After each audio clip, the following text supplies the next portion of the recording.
ये बादल आसमान में नहीं हैं, नैनीताल की नैनी झील में हैं। जी हाँ, अभी कुछ देर पहले यहाँ पर धूप थी, अब अचानक ये बादल आ गए हैं और कोहरा जैसा हो रहा है। ये नैनी झील इस नैनीताल की जान है। नैनीताल के लोगों को अगर पानी पीने को चाहिए तो नैनी झील है। नैनीताल के लोगों को अगर घरेलू कार्यों के लिए पानी चाहिए तो नैनी झील है। पर्यटक चाहिए तो नैनी झील है। जी हाँ, ये नैनी झील का वरदान है कि यहाँ पर हर कोई आता है और अपना दिल दे बैठता है।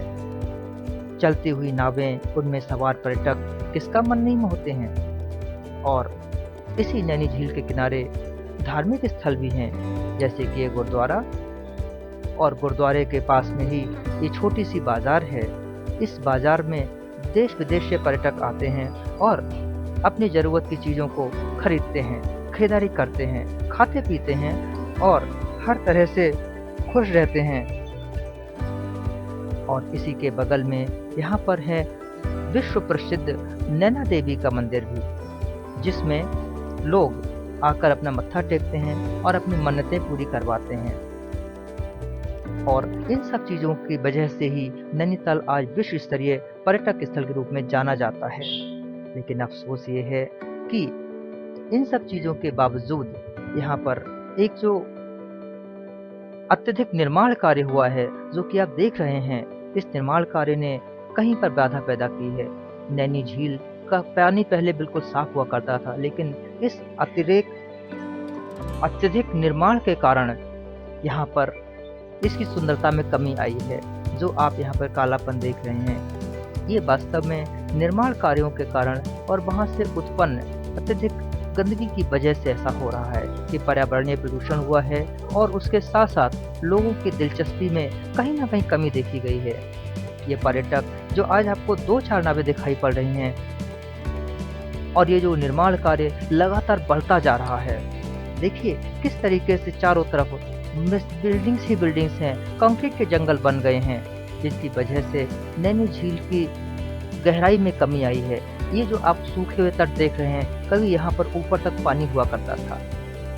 इसको लेकर देश विदेश से आए लोगों में चिंता जायज़ है और वो यहाँ पर पर्यावरण के लिए नैनी झील लगातार काम कर रहे हैं।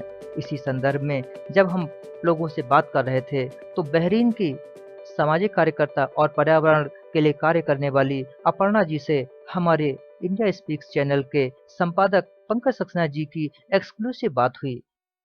अपर्णा जी ने पर्यावरण के प्रति, नैनी झील के प्रति अपनी चिंता को व्यक्त किया है। देखें उन्होंने क्या कहा। हमारे साथ जो है अपर्णा जी है, जो कि एक सोशल वर्कर भी है। और यहाँ पे हम नैनीताल में अगर पर्यावरण की बात करें तो भारत सरकार ने, मोदी जी ने भी एक स्वच्छ भारत का अभियान चलाया है। लेकिन यहाँ पे देखा जा रहा है कि पर्यावरण की बराबर धज्जियाँ उड़ रही हैं और झील का पानी भी कम हो रहा है, क्योंकि झील का एक मात्र यहाँ पे साधन है जिससे पानी पिया जाता है। अब यहाँ पे अपर्णा जी से बात करते हैं कि यहाँ पे वो आई है नैनीताल में, तो उन्होंने क्या वर्क करा, क्या उनकी राय है।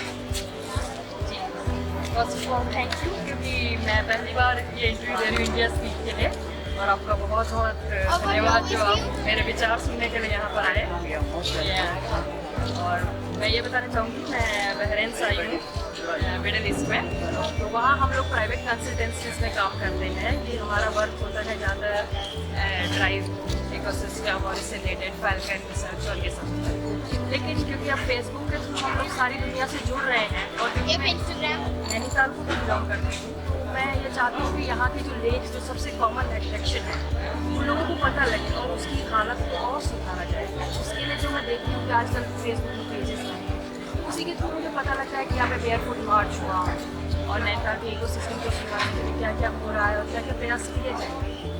वो सब मुझे बहुत अच्छा लगा, और मैं इसलिए यहाँ के लोगों से बात करना चाहती हूँ, लोकल बॉडी से भी, और जो नैनीताल एक एसोसिएशन से रिलेटेड लोग हैं, और यहाँ की जो जिया एसोसिएशन है, सेंट्रल हिमालय। तो आप यहाँ पे, चूँकि आपका गृह निवास भी यहाँ पे है, तो जहाँ पे आदमी का गृह निवास होता है तो वहाँ से कुछ अलग ही लगाव रहता है आदमी का। अब जैसा कि यहाँ पे पर्यावरण को लेके खिलवाड़ हो रहा है बराबर, तो आपने जो यहाँ पे लोगों से राय करी, क्या निकल के आया? उससे निकल के आ रहा है, एक तो देखिए जनरल अवेयरनेस तो है ही, लोग अवेयरनेस करेंगे वो अच्छी चीज़ है, लेकिन उसके साथ ही थोड़ा सा पब्लिक जो अपना एडमिनिस्ट्रेटिव बॉडी है उसको थोड़ा सा हल्का सा इनिशिएटिव देना होगा, उसको पीछे से थोड़ा सा लोगों को एक धक्का देना होगा कि हाँ आप लोग कीजिए, लेकिन लोगों को सबसे पहले अवेयरनेस करना है। जैसे मैं देखती हूँ आपकी बात बहुत फ़र्क आया है, लेक काफ़ी साफ़ सुथरी दिख रही है एंड लोग जो कचरा और ये सब इधर उधर फेंकते थे, मोदी जी का स्वच्छ आपने रेफरेंस दिया, वो बहुत ही अच्छी चीज़ आ रही है। तो मतलब लोगों में तो जागृति है ही। आपकी बात जब मैं इंडिया आई तो लोगों में बहुत जागृति दिख रही है।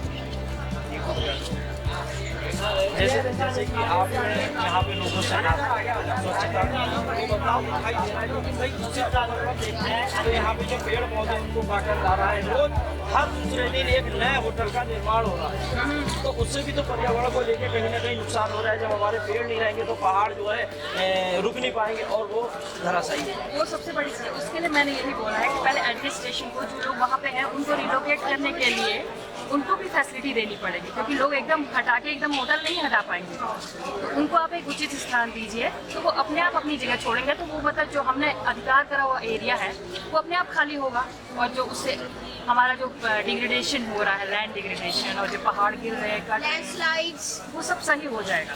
उसके लिए सबसे बड़े दोनों साइड से कॉपरेशन होना चाहिए बराबर। ऐसा नहीं हो कि खाली कहने के लिए बात नहीं होगी, इसमें दोनों ही साइड से बराबर बराबर योगदान जाएगा। इसी से लोग आपस में एक दूसरे से जुड़ेंगे भी और स्थिति भी सुधरेगी और थोड़ी बहुत सुधर और टेक्नोलॉजी भी है। लगभग यहाँ पे आपने पब्लिक से बात करी, यहाँ पे आप निवासी भी हैं, तो आपको क्या लगा लगभग कितने % आदमी यहाँ पे जागरूक हो गया है? और लोग जागरूक हो रहे हैं, लेकिन क्या है वही है कि मतलब लोग देख देखते हैं कि एक जगह भी जागरूक हुए तो दूसरा थोड़ा सा अभी एक झिझक दिख रही है। लोग हो रहे हैं, जो अपर लेवल है, जो अपर मीडियम लेवल है, वो बहुत जागरूक हो गया, और उनकी जागृति से ही मैं मानती हूँ कि पूरा जो अपना सोसाइटी का जो एक सर्कल है वो चेंज होता है। उसमें जागृति आ रही है, परिणाम बहुत ही अच्छा मिलेगा। इंडिया टीवी से बात करने के लिए आपको बहुत बहुत स्वागत। बहुत